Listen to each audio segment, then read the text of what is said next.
बोलिए श्री प्राणनाथ प्यारे की जय। बोलिए श्री सद्गुरु महाराज की जय। प्रणाम जी, सभी सुंदर साथ जी को प्रेम प्रणाम जी।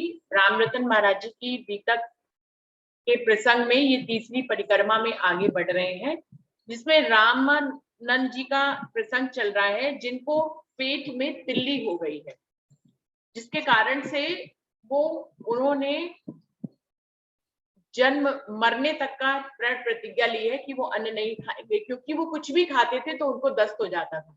वो इस रोग से इतना अधिक परेशान थे, जिसके कारण से उन्होंने ये प्रतिज्ञा ली और वो भोजन नहीं जीमा करते थे। महाराज जी जब उनके मंदिर में पहुंचे, जहां वो रहते थे, उनको जब ऐसा पता लगा तो महाराज जी को बहुत बुरा लगा, लेकिन उनके कहने पर उन्होंने थोड़ा सा प्रसाद ग्रहण किया और आगे की तरफ महाराज जी ने फिर उनसे पूछा कि आपको ये रोग कैसे हुआ। कारण उन्होंने बताया कि उन्होंने छाया सिद्धि की करनी चाहिए थी, जिसके कारण वो जल में खड़े रहते थे और एक दिन अजगर ने के शिकंजे में वो आ गए और अजगर ने उनको नीचे जो है जोर से धक्का मार दिया, जिसके कारण से उनको तिल्ली हो गई। वो और एक वैद्य से जो है वो इसका इलाज करा रहे थे। तो महाराज जी ने उस वैद्य से पूछा कि आप इतने दिन से इनका इलाज कर रहे हैं, क्या आपको पता है कि ये रोग उनको क्यों हुआ है? तो भौचक्का होकर वैद्य जी ने कहा कि नहीं। वो सब जानने लगे कि मैंने आज तक कभी इनसे पूछा नहीं कि इनको ये रोग क्यों हुआ है, और मुझे वास्तव में नहीं मालूम कि इनको ये रोग क्यों हुआ है। यदि इतना तक जान ना पाए इसका जन्म कहां से है, तो इलाज भी क्या कर लोगे? यह तो बात वृथा सी है। भाग गया वह वैद्य वहां से अपनी शीशी को लेकर। इस प्रकार की सुनकर हमसे देखा नहीं पीछे फिरकर। जब महाराज जी ने राम रतन महाराज जी ने उनसे पूछा कि यदि आपको इसका जन्म ही नहीं पता कि ये रोग हुआ क्या है, इसका कारण क्या है, इसकी जड़ क्या है, यदि आपको यही नहीं पता तो आप इलाज क्या करेंगे? इसीलिए तो आप इतने दिन से इलाज कर रहे हैं, लेकिन आप इनको ठीक नहीं कर पा रहे हैं। क्यों? क्योंकि आपको इस रोग की जड़ के बारे में ही नहीं पता है। वैद्य महाराज जी की ऐसी बातों को सुनकर एकदम से कुछ अंदर से वो जो है वो परेशान हो गया और वो अपनी दवाई दारू लेकर वहां से भाग गया। उसने पीछे मुड़कर नहीं देखा और रामानंद जी ने भी उनको जो है रोका नहीं जाने से। रामानंद को दस्त बहुत आया करते थे तिल्ली से। मरण व्रत था, इसी कारण तंग हुआ था दस्तों से। अपनी इस प्रकार की सुनकर रामानंद खामोश हुआ। शायद ये इलाज कर सकते हैं, उसको संतोष हुआ। और जो उनका रोग था तिल्ली के कारण, जो पहले ही बताया है कि वो कुछ भी उनको हर समय दस्त हुआ करते थे, जिसके कारण से उनकी अवस्था जो है वो जीते जी भी मरणासन जैसी हो गई थी। वो अपने दस्तों से बहुत अधिक परेशान थे और जब वैद्य को भी राम रतन महाराज जी ने भगा दिया तो उन्होंने कुछ नहीं कहा और उनको एक ऐसा लगा कि शायद ये जो महात्मा हमारे तक आए हैं, इनके पास कोई दिल्ली का इलाज है। जाते हुए वैद्य को रामानंद ने यूं ही नहीं रोका। ये दिल्ली का इलाज शायद कर सकते हैं, ऐसा सोचा।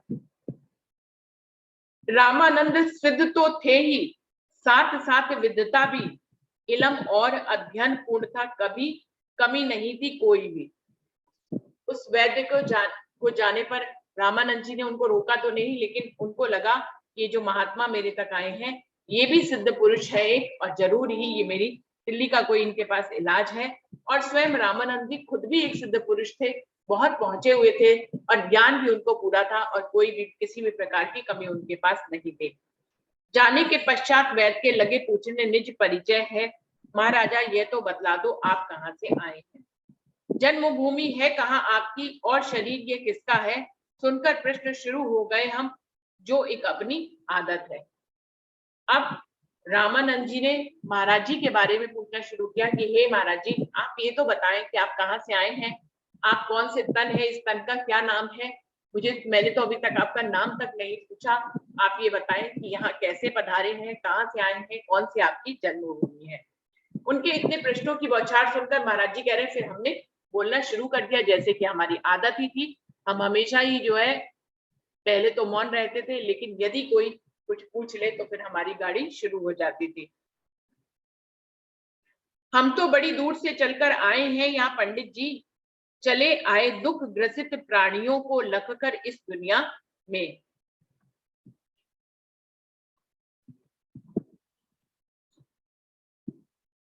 सोचा चलो विचारों का चल करके कुछ उद्धार करें। महाराज जी ने कहना शुरू किया, अरे भाई हम तो इस धरती पे ही किसी कारणवश आए हैं, बहुत दूर से आए हैं, कुछ बताता नहीं बता रहे, बहुत दूर से आए हैं, और यहाँ पर इस जो अज्ञानी इतने प्राणी घूम रहे हैं, इनका कुछ उद्धार कर दे, ऐसा सोचकर हम बहुत दूर से आए हैं। छुटकारा पा जाए अगर इस दुनिया से तो अच्छा है, दुनिया ये कल्याण प्राप्त कर ले अपनी ये इच्छा है। और हम इन प्राणियों को इस दुनिया से इनको छुटकारा दिलाने के लिए आए हैं, ये कल्याण करने के लिए हम बहुत दूर से आए हैं। अब महाराज जी की बातों का मतलब क्या है ये उनको तो समझ में नहीं आया, लेकिन सुंदर सा जी हम आप तो समझ ही सकते हैं ये महाराज जी ऐसी क्या बात कर रहे हैं, बहुत दूर से आए यानी कि परमधाम से आए हैं। और यहाँ पर दुख से ग्रसित ये जो प्राणी है, जितनी भी जीव सृष्टि है, ब्रह्म सृष्टि है या ईश्वर सृष्टि है, इस खेल के दुख रूपी खेल को देखकर वो दुख से ग्रसित है, तो उनको उनका उद्धार करने के लिए महाराज जी आए हैं। और छुटकारा पा जाए अगर इस दुनिया से तो अच्छा है, दुनिया ये कल्याण प्राप्त कर ले अपनी ये इच्छा है, वो इस आवागमन के चक्कर से मुक्त हो जाए, अखंड स्थान में मुक्ति प्राप्त करें, ऐसी हमारी इच्छा है, और हम इसी कारण से इस दुनिया में आए हैं। तो ब्रह्म सृष्टियां यहाँ किस लिए आई है सुंदर सा जी हम सभी को मालूम है, वो दुख का खेल देखने तो आई है। कार्य कारण कोई एक नहीं है, अनेकों अनेक है, हम वाणी में पढ़ते भी हैं कि दुख का खेल देखने रूढ़े यहाँ पर आई है। क्यों आई है दुख का खेल देखने?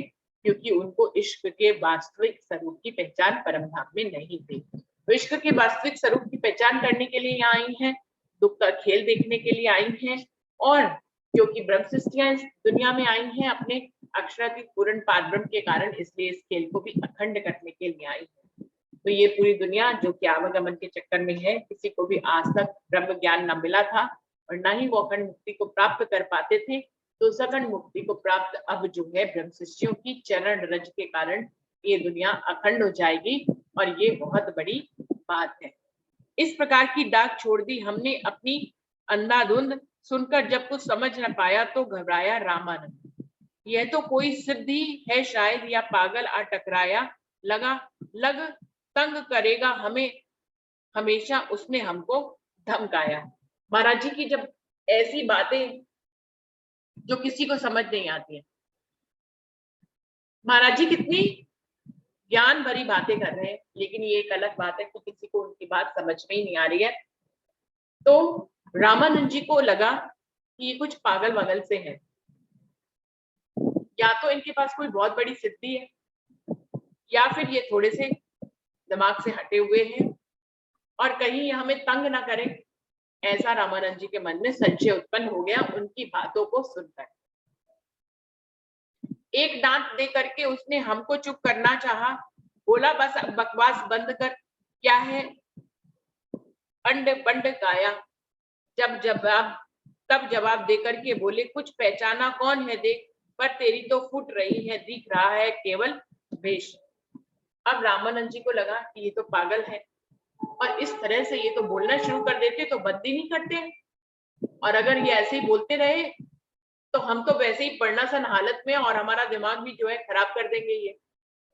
हम शांति से मरना चाहते हैं, वो अपने मन में सोच रहे थे, इसीलिए एकांत में रहते हैं, अपना भोजन नहीं करते हैं, कोई हमें रोकने वाला नहीं, टोकने वाला नहीं, प्राण एक दिन छोड़ देंगे बिल्कुल शांति की अवस्था में। लेकिन ये जो हम आकर यहाँ पर आसन लगाकर बैठ गए, ये तो इतना बोलते हैं, और जितना बोल रहे हैं इतना बोलते रहे, तो कहाँ में शांति मुझे मिलेगी, और कहाँ मैं अपनी शांति की अवस्था में मृत्यु को प्राप्त होऊंगा। उन्होंने उनको डांटा और कहा कि अब चलो बकवास बंद करो और जाओ यहाँ से। और जब इतना उन्होंने कह दिया, फिर तो कहना ही क्या, महाराज जी तो और भी ज्यादा बोलने लग गए। महाराज जी कहने लगे, तू मेरी पहचान क्या कर रहा है, इस चोले में देख, तो नाम जरूर झंडू दत्त है, लेकिन इस चोले में कौन आया है, तू मुझे पहचान नहीं पाएगा। लेकिन मुझे मालूम है तेरी आंखें फूटी हुई है अंदर की, तो मुझे पहचान नहीं पाएगा। मैं कौन हूँ, कहाँ से आया हूँ, ये तुझको पहचान नहीं, क्योंकि तू खाली मेरा चोला देख रहा है, तो इसके अंदर जो विद्यमान है उसको नहीं देख पा रहा है, क्योंकि तेरी आंखें ही इतनी पहुंची हुई नहीं है, तेरी बाहर की आंखें खुली हैं, तेरी अंदर की आंखें नहीं खुली, इससे तू पहचान नहीं पा रहा कि इस चोले के अंदर कौन बैठा है। इस तरह से महाराज जी ने उसको ज्ञान देना शुरू किया। अब वो कैसे ही समझे। तुम केवल मल के कीड़े हो, जीव सृष्टि हो मामूली, तुम हरगिज कर पहचान न कर सकते हो अंदर खाली कूली। जिसको इल्म स्वयं अपना नहीं, क्या जानेगा औरों को, बात बड़ी की क्या तुम जानो, क्या जानो चित्त तिल, क्या जानो तिल तोरों को। महाराज जी ने कहा कि तू तो जीव सृष्टि है, जीव सृष्टि तो वैसे ही पहचान नहीं कर सकती, ऐसा तो शास्त्रों में ही लिखा है, तू कैसे ही पहचानेगा मुझे, तू नहीं पहचान सकता। और जिसको स्वयं का तू कहां से आया है, तो इस दुनिया में क्या करने आया है, तुझे यदि प्रश्नों का उत्तर ही नहीं मालूम, जिसको अपने व्यक्तित्व की पहचान नहीं, जिसको स्वयं की पहचान नहीं, वो दूसरे की पहचान क्या करेगा। तो दूसरे को पहचानने से पहले सुंदरता जी स्वयं को पहचानना पड़ता है। यदि आप स्वयं को पहचानेंगे तभी आप दूसरों को पहचान पाएंगे। वो कह रहे हैं तेरे पास कोई ज्ञान व्यान है नहीं तो मुझे नहीं पहचान सकता। जाने क्या क्या रहे भौंकते हम अपनी उस रोग के साथ, पर बेचारे रामानंद को बात एक भी लगी न हाथ। पिंड किस तरह छूटे इससे इतनी बात सोचता था लिपटा दीवाना कोई कैसे छूट खोजता था। महाराज जी कह रहे हैं इस प्रकार की बकवास हमने करना शुरू कर दी उसके सामने, और हम बोलते ही जा रहे थे, बोलते ही जा रहे थे, लेकिन उस रामानंद को समझ में नहीं आ रहा था। वो भौचक्का सा हुआ हमें देख रहा था, उसके पल्ले एक भी बात नहीं पड़ रही थी। हाँ, उसके दिल में एक विचार जरूर चल रहा था महाराज जी को देखकर कि ये किसी तरह हमें छोड़ दे, ये इतने दीवाने हैं कि इनके साथ हम रह ही नहीं पाएंगे, ये हमें छोड़े, इनसे किसी भी तरह में छुटकारा मिल जाए, बस ऐसा रामानंद जी दिल में मना रहे थे। कौतूहल तो था अवश्य कुछ, पागल विप्र वेश में क्यों, रामानंद तंग आकर के एक दिन हमसे यूं बोला, चले जाओ अब आप यहाँ से करके कृपा हमारे पे। हमने भी विनम्र हो करके उत्तर दिया इशारे से। जबकि रामानंद को इस बात पे आश्चर्य था कि ये महात्मा के रूप में थोड़े से पागल कैसे हैं, लेकिन वो इनसे तंग हुए जा रहे थे रामानंद जी। एक दिन तंग आकर उन्होंने इनको स्पष्ट किया कि अब आप यहाँ से चले जाएं, हमारे ऊपर कुछ मेहरबानी करें, कुछ कृपा करें, आप यहाँ से जाएं। तो महाराज जी कह रहे हैं जब उन्होंने इतना स्पष्ट हमें जाने के लिए कह दिया तो हमने भी विनम्रता से फिर उनको उत्तर दिया इशारे से। भाव उदय होने से पहले चले गए होते महाराज, आवश्यकता ही नहीं पड़ती तुम्हें हमें कहने की आज, किंतु आपकी आज्ञा का अब हमें उल्लंघन करना है, ठीक अवस्था ना हो आपकी तब तक यहाँ ठहरना है।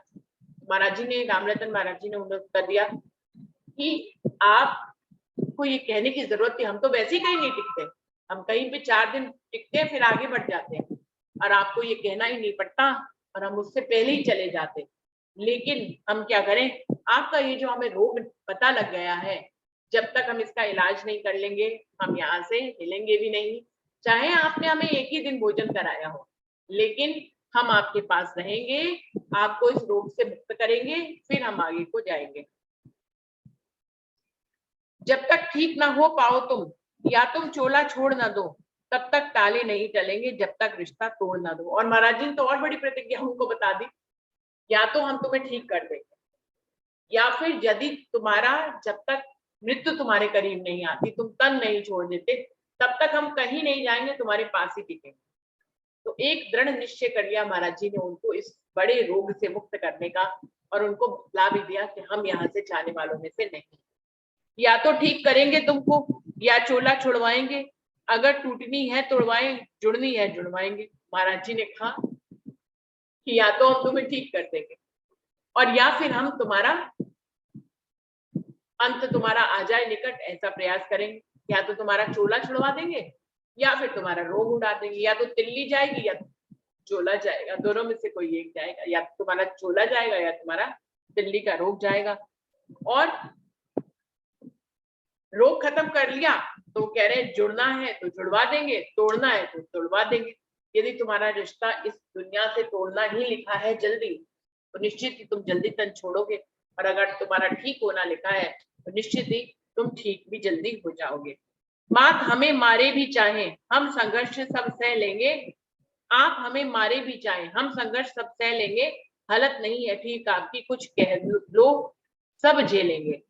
थे जब तक हम अलग आपसे, चाहे तुम जीते मरते, पर अब आन लगे तुमसे, छोड़ जाए तुमको किस पे। अब महाराज जी ने कहा आप यदि हमें मारना भी चाहते हैं, आप हमें डंडा लेकर मारेंगे भी, तो भी हम आपको छोड़कर नहीं जाएंगे।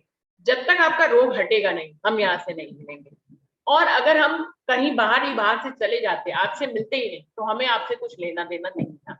लेकिन अब तो आप तक आ गए हैं, आपसे मिल भी लिए हैं, आपका रूप का भी पता कर लिया है, अब आपको छोड़कर नहीं जा सकते हैं। भले चाहे आपको ठीक लगे या ना ठीक लगे, लेकिन हम अब यहाँ से जाने वालों में से नहीं है।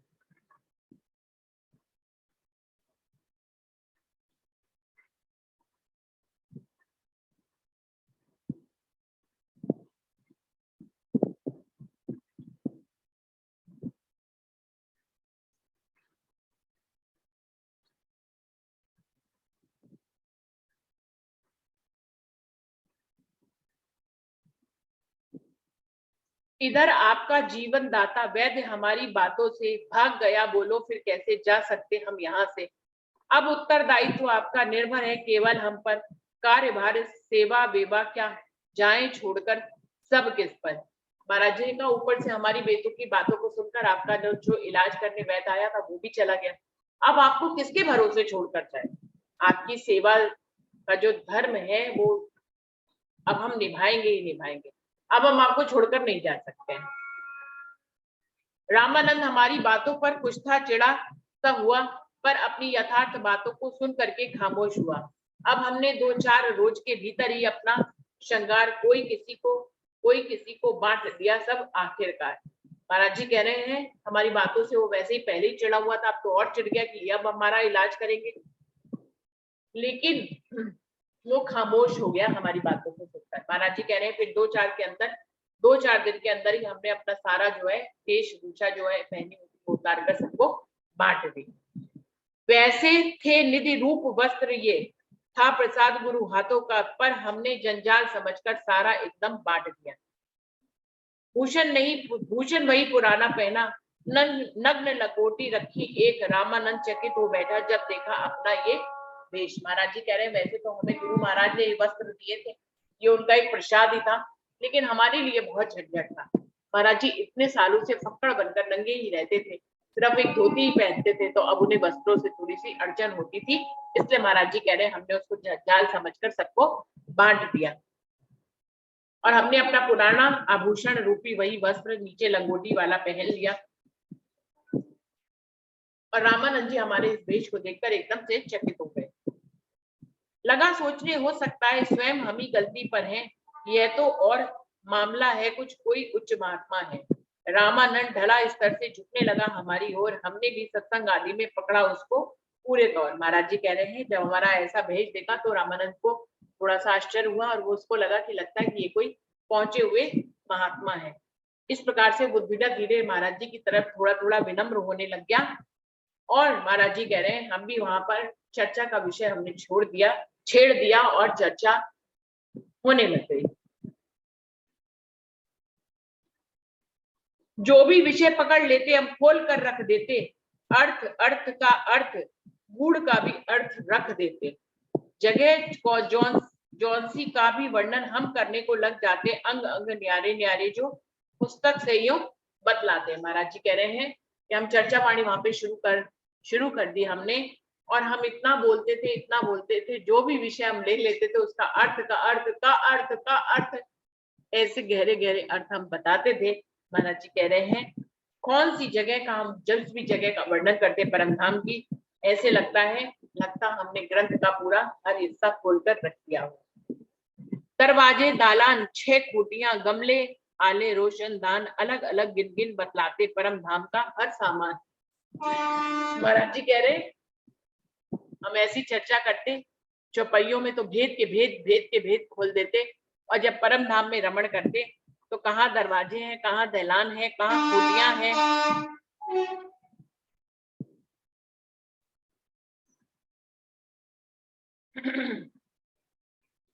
परम धाम के नजारों का महाराज जी वर्णन कर देते थे, कहाँ दरवाजे हैं, कहाँ दलान है, खूटियां, गमले, रोशनदान, अलग अलग गिनती में भी गिन गिन कर महाराज जी बतलाते थे परम धाम का हर सामान। परम धाम का में क्योंकि हर समय विचरण किया करते थे, तो उन सबकी एक एक जर्रे जर्रे का वर्णन महाराज जी क्या किया करते थे। वार्ताओं हमारी का रस लग गया रामानंद, फूट पड़ी श्रद्धा अपने प्रति, फीका पड़ गया हृदय का द्वंद। रामानंद संयमी था ही, साथ साथ साधक विद्वान, पढ़ा पढ़ा करता था जल्दी, विद्या शीघ्र गहे रहे विद्वान। महाराज जी कह रहे हैं, जब हमारी ऐसी चर्चा वाणी वहां पर उस मंदिर में शुरू हो गई, हमने आसन वहीं लगा लिया, हम रामानंद जी की सेवा भी करते थे और चर्चा भी करते थे, तो धीरे धीरे रामानंद जी का मन महाराज जी के प्रति बदलने लग गया और उसके अंदर श्रद्धा पैदा हो गई और हृदय में जो द्वंद था, उनके प्रति जो नफरत थी, जो उनके वो पीछे पड़े रहते थे, वो पिघल गया उनके अंदर। रामानंद वैसे संयमी भी थे, विद्वानी भी थे, साधक भी थे, इसलिए वो जो कुछ भी लेते लेते सुना करते थे, पढ़ा करते थे, शीघ्र ही वो विद्वान जैसे बन गए। पल में पलटा खा जाता विद्वान को सार जब आता है, इलम इलम को सर करता है, शीघ्र समझ आ जाता है। महाराज जी कह रहे हैं कि जब ज्ञान आ जाता है तो पल भर में ही व्यक्ति बदल जाता है, उसका उस दुनिया को देखने का नजरिया बदल जाता है। विद्वान को जब सार रूप में कोई बात समझ में आ जाती है, तब इलम इलम को सर करता है, शीघ्र समझ आ जाता है कि चाहे ज्ञान जितना मर्जी ले लो, ये ज्ञान से आप प्रेम तक पहुंचेंगे और फिर प्रेम से ही आप कहीं परम धाम या राज्य तक पहुंच पाएंगे। तो वो कह रहे हैं शीघ्र ही उनको, वो ज्ञानी ध्यानी पहले थे ही और ऊपर से हमारी चर्चा सुना करते थे, उनको सब कुछ समझ में आने लग गया। पूर्व लक्ष्य से रामानंद की श्रद्धा ने पलटा खाया और पखेरु रस का इच्छुक मुड़ करके उल्टा आया। महाराज जी कह रहे हैं, अब तक रामानंद जी जिनकी भी श्रद्धा करते थे, जिनके ऊपर भी श्रद्धा करते थे, जिनकी भी सेवा अर्चना या अपना इष्ट समझते थे, हमारी परम धाम की बातों को सुनकर उनका दिल बदल गया और वो अब इधर जो रामरतन महाराज जी जिनका वर्णन करते थे, उस तरफ उनकी श्रद्धा बढ़ती चली गई। और पखेरु रस का इच्छुक मुंह करके उल्टा आया और उनको भी परमधाम का रस लेने का भाव उनके अंदर उत्पन्न हुआ, इसलिए वो अपनी पहली वाले इष्ट से मुंह मोड़ के महाराज जी की तरफ पूर्णतः समर्पित रूप में आ गए। छोड़ छाड़ कर अगलियों को जिसका वह अनुयायी था, आकर के आकृष्ट हुआ अपने ऊपर उसकी श्रद्धा। चलती रही ज्ञान चर्चाएं अंतर होता गया विशुद्ध, जंग गया घुटना मानस का घटती चली गई दुर्वृद्ध। जिनको पहले मानता था, जिन गुरुओं को मानता था, जिन इष्ट को मानता था, उनसे तोड़ ताड़ कर रामानुज हमारी तरफ आ गया। जग गया घुटना, और महाराज जी कह रहे हैं उसके साथ हमारी ज्ञान चर्चाएं होती ही रहती थी, उसके अंदर जो श्रद्धा भाव था वो सब मेरे ऊपर समर्पित होने लग गया और वो हमारे इस परम धाम के ज्ञान से धीरे धीरे आकर्ष होने लग गया और उसकी श्रद्धा हमारे ऊपर दिन दूनी रात चौगनी बढ़ने लग गई। इस प्रकार से रामानंद जी महाराज जी की श्रद्धा में आ गए। जंग गया घुटना मानस का, चलती गई दुर्गंध। सिद्धि तो जो की थी छाया की, वह एकदम होती लुप्त, शाखे आन गिरी धरती पर, कटी जड़ें सब उसकी गुप्त। 15 दिन के अंदर अंदर तिल्ली का देहांत हुआ, रामानंद की आंखें खुल गई दुश्मन का जब अंत हुआ। अब हुआ क्या, जो उन्होंने छाया सिद्धि कर रखी थी रामानंद जी ने, जब वो परम नाम का ज्ञान सुने महाराज जी से, तो उनके प्रति उनकी श्रद्धा पैदा होगी और जब श्रद्धा पैदा होगी तो परम नाम का ही रस उनके दिल में आने लग गया और वो लेना भी चाह रहे थे उस परम नाम के रस को। धीरे धीरे जब परम नाम के रस को लेना उन्होंने शुरू किया रामानंद जी ने, तो वो जो छाया सिद्धि वाली उनकी सिद्धि थी धीरे धीरे उनसे लुप्त हो गई। अब वो क्या ही करते, वो तो पहले भी उसका सुख नहीं ले पा रहे थे, और लेकिन उसी के कारण उनको ये रोग भी आया था। जैसे ही परमधाम का ज्ञान सुना, उनकी श्रद्धा महाराज जी के ऊपर बढ़ी, तो उन्होंने जो ये रिद्धि सिद्धियां प्राप्त की हुई थी, ये इससे उनको कोई मतलब ही नहीं रह गया, ये सब उनके लिए बेकार हो गए, यानी कि इससे उनकी श्रद्धा खत्म हो गई। इसी को कहा गया कि आलोक लुप्त हो गए, उनके अंदर ये जो शक्तियां थी वो लुप्त हो गई। जब हम किसी चीज का इस्तेमाल नहीं करते तो वो धीरे धीरे लुप्त हो जाता है, बिल्कुल वही हुआ, उन्होंने उन शक्तियों का इस्तेमाल करना बंद कर दिया तो वो धीरे धीरे लुप्त हो गई। शाखी आन गिरी धरती पर कटी जड़ें सब उनकी, इस प्रकार से देखा जाए तो उनकी जो जड़ें थी वो खुद ही कटकर जो है परमधाम के ज्ञान के आगे समर्पित हो गई। 15 दिन के अंदर अंदर तिल्ली का देहांत हुआ, और इस प्रकार से जैसे ही उनकी ये रिद्धि सिद्धि की सारी शक्तियां लुप्त हुई, उनका तिल्ली का जो रोग है वो भी 15 दिन के अंदर ही ठीक हो गया।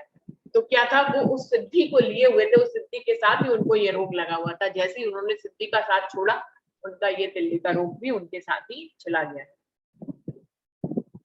रामानंद की आंखें खुल गई, दुश्मन का जब अंत हुआ, प्रगति देखकर दिन प्रतिदिन की, कटे देखकर दुख के। रामानंद की आंखें खुल गई दुश्मन का जब अंत हुआ। महाराज जी कह रहे हैं फिर रामानंद की आंखें और खुल गई, क्योंकि वो रोग से भी धीरे धीरे मुक्त होने लग गए। प्रगति देखकर दिन प्रतिदिन की, कटे देखकर दुख के फंद, जांच लिया बच गया नहीं मरने का अब ये रामानंद।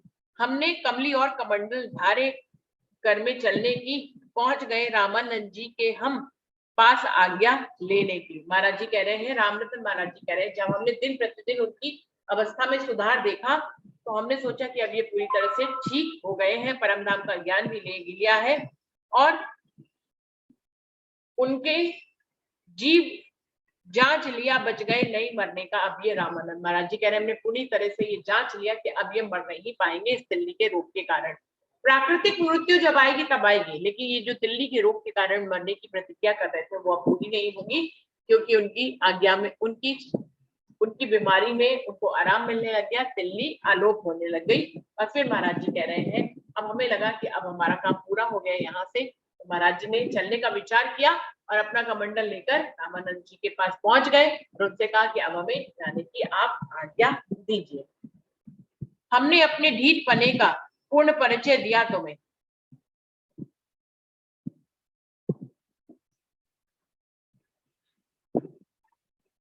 कर प्रणाम उनसे हम बोले, हमने तुम्हें महात्मा जी कष्ट बहुत पहुंचाया, अब तक सुख पहुंचाया नहीं कभी। हमने अपने ढीठ पने का पूर्ण परिचय दिया तुम्हें, क्या उल्लंघन आदेशों का दुखी बहुत किया तुमने। महाराज जी ने उसको प्रणाम करके कहा कि महात्मा जी,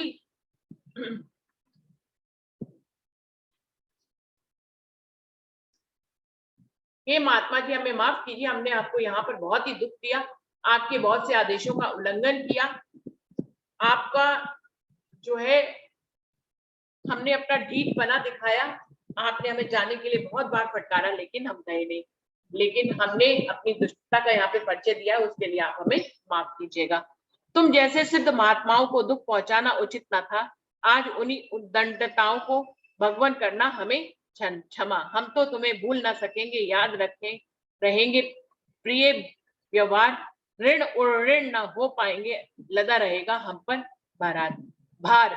महाराज जी ने कहा, वैसे तो आप बहुत बड़े सिद्ध पुरुष थे, आपको कष्ट पहुंचाना बिल्कुल भी सही नहीं था, लेकिन भगवान हमें क्षमा करे, हमें ऐसा करना ही पड़ा, और हम यहाँ से अब जा रहे हैं, आपको कभी ना भूल पाएंगे। आपने जो हमारी सेवा की, सत्कार किया, जो भाव हमें दर्शाए, उन सबसे हम अति प्रसन्न हैं और सदैव हम आपके भावों को दिल में संजोए रखेंगे।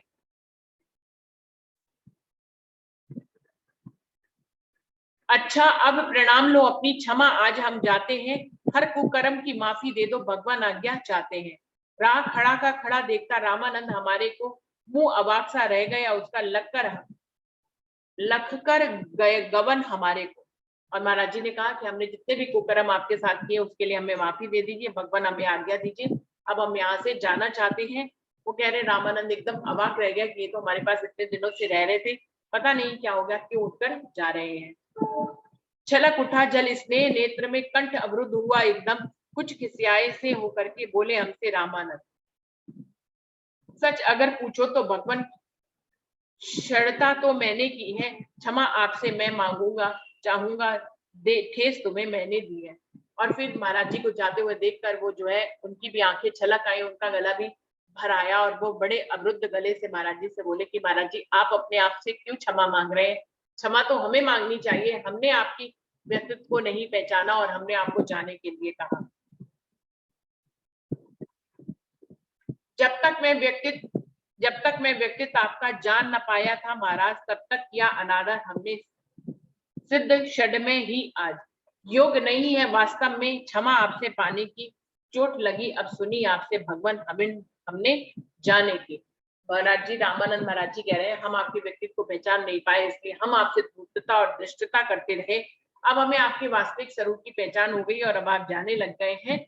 हमें इसी बात से जो है रामानंद जी को बहुत चोट लगी कि एक सिद्ध पुरुष महात्मा हमको छोड़कर जा रहे हैं।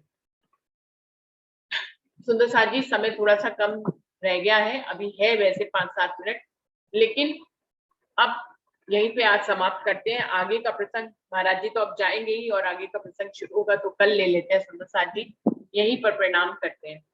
बोलिए श्री प्राणनाथ प्यारे की जय, बोलिए श्री सतगुरु महाराज की जय, सर्व सुंदर साथ की जय। प्रणाम जी, सभी सुंदर साथ जी को प्रेम प्रणाम जी।